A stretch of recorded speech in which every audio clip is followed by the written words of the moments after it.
नमस्कार मैत्रिणींनो, अन्नपूर्णा किचनमध्ये तुमचे खूप खूप स्वागत. मैत्रिणींनो, आपण कुरकुरीत भजी खाल्ली आहेत. कुरकुरीत भेंडी फ्राय सुद्धा मी एका व्हिडिओमध्ये दाखवलेला होता. तर असंच काहीतरी कुरकुरीत आपल्याला खावंसं वाटत असतं आणि ते आपण करण्याचा प्रयत्न करत असतो.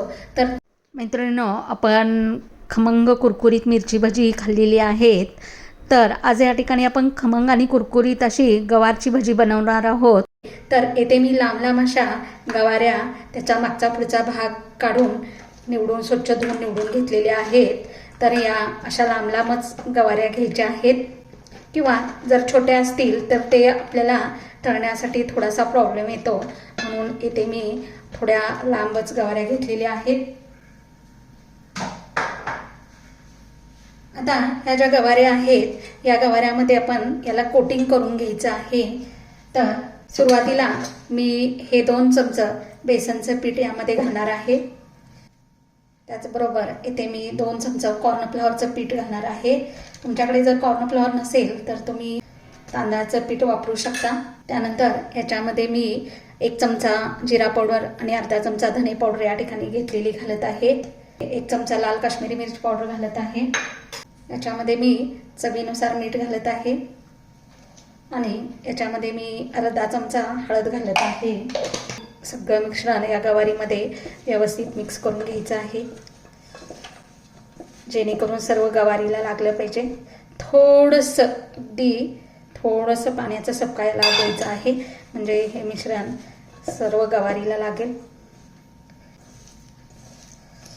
तर इथे मी पाणी घालून त्याला व्यवस्थित मिक्स करून घेतलेलं आहे. आता 5 मिनिटं याला मुरण्यासाठी ठेवायचं आहे.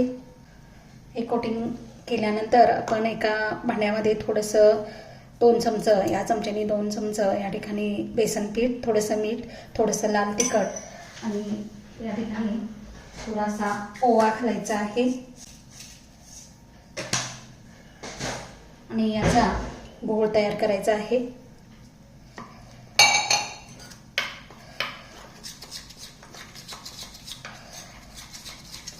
आणि याच्यामध्ये ही गवारी अशी या ठिकाणी कोट करून घ्यायची आहे आणि ती एक एक करून तेलात सोडायची आहे.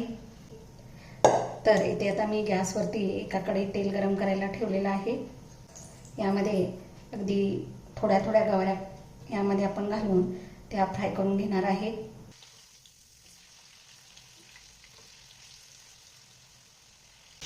तर ते बघू शकता.